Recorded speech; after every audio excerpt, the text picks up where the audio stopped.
Hello, my friends, and welcome back to Movie Deputy Reviews, where if you see the title or the poster over here on my side, you know that we are talking about the new Mummy movie that just opened today. Now, are you ready for this?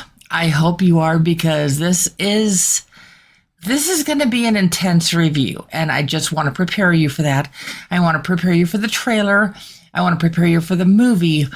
And I really want you to stay with me all the way to the end, because the score I'm giving this will definitely surprise people. You've seen me go high, you've seen me go low, you've seen personal opinions differ from deputy opinions, and you're going to see that a lot today too. Now, what does that mean? Well, for starters, just the title-wise, we are talking about Lee Cronin's The Mummy, the new 2026 Mummy movie. And it's a lot of what you see in the trailer is just a snippet of what to expect in this movie. Now, to preface, before we even get into the trailer, before we get into the movie, before we get into any of the descriptions of what is going on here, it is important to say that I do not recommend eating a meal right before watching this movie. I do not recommend even eating popcorn or candy during this movie, because this takes gore to a new level. Like, if you have watched, or you go back and check out my review on Bring Her Back, this one steps it up from that. This was gore level to the point that I almost had to turn away, where I was like, ugh.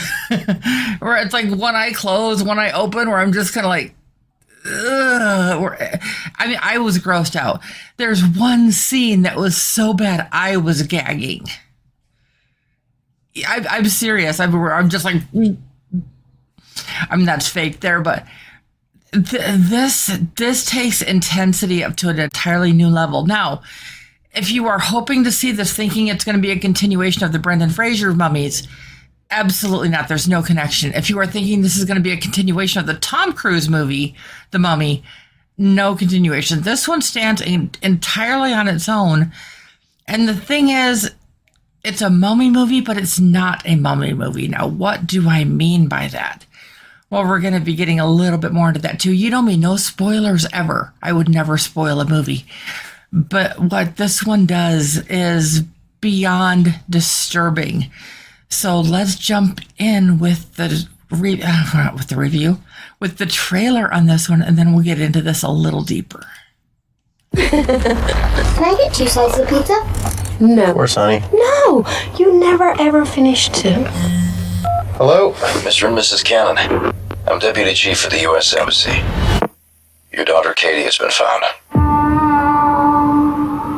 She's alive.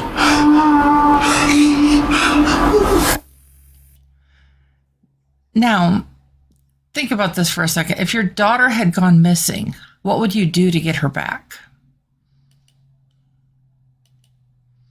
And I just hit stop instead of... Again, Can I get 2 slices of too pizza? far into it. No. Of course, honey. No, you never ever finish 2. Hello? Mr. and Mrs. Cannon, I'm Deputy Chief of the U.S. Embassy. Like I said, my bad. Your daughter Katie has been found. But that's where I kind of get into the whole thing. If your child went missing, well, how far would you go to get them back? And what if the person you got back was not your daughter? I mean, well, it's the body of your daughter, but not your daughter. Yeah, let's delve into this a little bit deeper. Like I said, no spoilers ever. She's alive.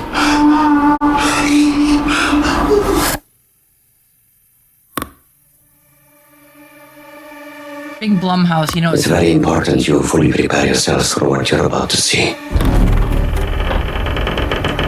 Now, when I saw this in the trailer from the studio who brought you Weapons sucked.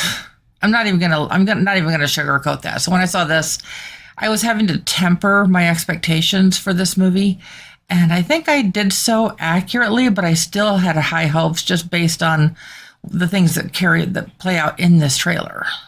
No sudden moves. No loud noises. Hey, butterfly. It's Mom and Dad. Yeah, we are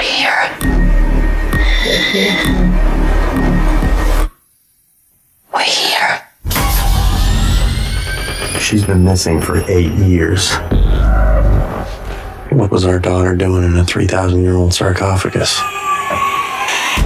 She just needs our care and lots of love. How many others were found? 57. How many of them were still alive? What happened to Katie? What really happened to her? And they quickly realize that what really happened might be more than they can accept or even understand. As this plays out, it reveals that it's less of a typical mummy movie. I mean, it's still a mummy movie, but not in the traditional sense. And though there's not a lot of jump scares, there are some very intense scenes. Say something. Say something. Say something. Say something. I mean,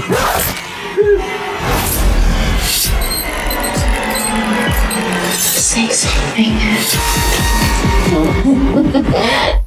Don't worry, Grandma. It's fine to be dead. Now, I have to admit, that's one of my favorite lines from this trailer. I actually made it into a little short over on the Movie Deputy channel of the whole thing. Don't worry, Grandma. It's fun to be dead. I know that's really creepy and stuff, but it's like I just kind of found that entertaining.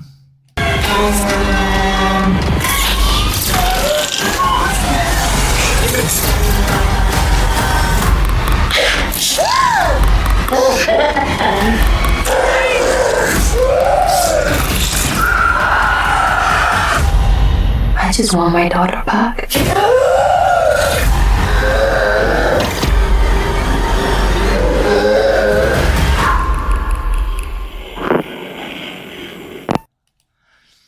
Now, this one just, like I said, it takes it up a whole nother level. Now, as this movie was playing out, and obviously, I mean, if you hadn't already guessed it, this movie is getting a guilty rating. It has an R rating. Honestly, it should be NC-17. I do not recommend this movie for anybody who is not a full-fledged adult. This would be pure nightmare fuel for any younger audiences or a lot of adults, honestly. If you are religious, I do not recommend this movie. If you are squeamish, I do not recommend this movie. If you are sensitive to cruelty to animals because of some of the things happening in this movie, I do not recommend this movie. If you are squeamish to blood, I do not recommend this movie. If you have a fear of bugs, I do not recommend this movie. Now, so why am I recommending this movie? Sorry, excuse me. Well, we're going to get into that a little bit further here. But as this was carrying on, this movie made me think of 4 other movies that, I mean, not directly tied together. So I'm trying to unlock my phone here, referring once again to my notes. But as this movie was playing out, I thought of Mummy, so different pieces from different Mummy movies. I thought of The Exorcist, for kind of obvious reasons. I thought of Pet Sematary. Now, I'll let you figure that one out. And then I thought of Poltergeist. Think of the creepiest scenes of all of those movies. Let's say let's say that those are rated. Take the creepiest scenes and say that they're at about a 7 level on a volume scale. This movie turns them up to a 10.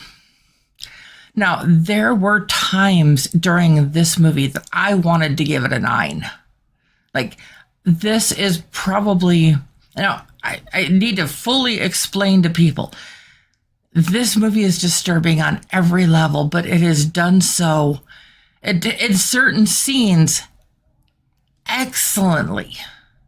It's absolutely extraordinary in certain scenes. But I also have to acknowledge there are huge plot holes. Huge. That just, what we see in the trailer, it builds you up, but a lot of the exciting stuff in the movie happens in the first 10, 15 minutes. Maybe the first 20 minutes. And then it slows down and it kind of drags out. And you're just kind of along for the process and just watching all of this play out and what happens. And then it builds up again towards the end because you're realizing that it's finally going to answer the question of what happened. But even as that is revealed, you're just kind of both left going, and you can probably hear in the trailer that sound of like what feels like two pieces of plastic wrap that are stuck together, kind of being pulled apart. Let me reassure you, what is happening is not plastic wrap being pulled apart. It is something much gorier, much worse, much spine-tingling, goosebumps, just blah, on every level imaginable. But kind of the basic storyline here, and you know me, no spoilers ever. This family, the dad is a TV correspondent, and they live over in Cairo, and their little girl ends up going missing. I won't go to get into the details of that because that would be a spoiler. But so they move back to the United States, but they never give up hope that their daughter will be found, and they get a call 8 years later that not only has their daughter been found, but she's been found alive, only she was found in a 3,000-year-old sarcophagus. But wait, she's only been missing 8 years, so how was she found in a 3,000-year-old sarcophagus? We're not talking time travel and kind of all that stuff here, but what we're talking about is something much darker. And though they get their daughter back, she is not the daughter that they remember. And things quickly devolve in the family life, in their home life. They have their son who was alive when Katie went missing. They have Sebastian. And then Maud, the mom was pregnant when Katie went missing. And so that's the other little sister. Her name is Maud. And so the siblings are adjusting to having Katie home. The parents are adjusting to having Katie home. And Katie's trying to adjust to being home, only Katie's not Katie. So can they get Katie back? Is she lost? What's happening? And as that starts to reveal itself, and as the secrets to what really happened start coming out, it just, like I said, there's a lot of plot holes here. And so there are scenes in this movie that I truly wanted to give this a 9, but there are those scenes that just almost made me turn away that would be stretching to give it a 2. But like I said, if you are sensitive to any of those things I mentioned, to religion, to gore, to things happening to animals, to just basic, like I said, blood and gore, to bugs, to any of this type stuff, this is not a movie about history. There is nothing here having to do with history. They talk about a few Egyptian folklores and stuff like that, and some things like that are happening, but it's not a main part of the story. What's happening to Katie or what has happened to Katie is something beyond that. And when it's all said and done, it takes us to a place that, I'm trying to think, how do I want to word this? It leads us into the idea at the end of this movie that there's going to be more to come. I, for one, am hoping that there will be a sequel, and I'm hoping it will live up to the absolute insanity that this was. The theater had a pretty good crowd when I went to the theater to see this, like everybody else. And when it was all said and done, there were very few people left in there because this movie made people that uncomfortable. So if this is one that you do decide to see, come into this expecting it's going to make you uncomfortable in a lot of really effed up ways. There's a lot of curse words. There's a lot of violence. This movie is not for the faint-hearted. This movie is not for the meek. This movie is not for the sensitive. This movie, you want to go to this movie if you want to be uncomfortable, if you want to have that part of your imagination just stretched beyond what you're comfortable with. But if you come into this knowing that, you are going to be surprised. So one of the things with the deputy scale, like I was sharing on our 12th anniversary edition, is there's one score that I give, and it has to deal with the plot being good, with it being memorable. Trust me, this is not a movie that you'll forget, but the plot has questionable content. Now, you probably know what number I'm talking about if you caught my recent episode. this movie definitely has that. This movie definitely has the plot with questionable content on multiple levels, but on the scenes that it delivers, boy, does it deliver. This honestly is probably, for the intensity of the story, it's probably one of the best Mummy movies, just because of the intensity of what is going on here. But that same intensity will also repel a lot of the audience. Now, I was absolutely vilified for the scores that I've given some other like really gory, violent movies like Deadpool. Honestly, I give Deadpool an 8 out of 10. And so people expect that my scores are going to necessarily dictate who that this is going out towards. Not necessarily, because I really judge it based on the movie. And though there were the plot holes and stuff in this one that are absolutely undeniable, the intensity of the scenes that are done and how they are done, they just pull you in. And so that's probably why it's like, I really debated. I watched this last night and I really debated. I'm like, I even told my husband, I'm giving it this score. And he's like, but you're supposed to be the person that like reviews movies for everybody and your scores are based on that. And I'm like, no, my scores are based on the movie, regardless of my personal opinions of the movie. And sometimes that's really hard to separate. Personally, it's like I'm really stuck between like a 9 and a 2, just kind of critically, just based on the movie, just based on the details. If you are coming into this expecting a traditional Mummy movie, you're going to be disappointed. If you come into this expecting a movie based on what I'm describing here to you, I think you are going to be pleasantly surprised. Because I gave The Mummy a 7.25 out of 10 on the deputy scale. Yes, you heard that right. I'm giving Lee Cronin's The Mummy a 7.25. Of course, like I said, guilty rating, NC. It's rated R, but it easily should be NC 17 plus because everything about this movie is uncomfortable. So if you get a chance and this is one you want to go see, I hope this has helped you. If you haven't done so already, please click subscribe and turn on that notification bell to get the latest and the greatest Movie Deputy content. And thank you for staying with me throughout these Mummy movies as we were getting ready to unveil this one.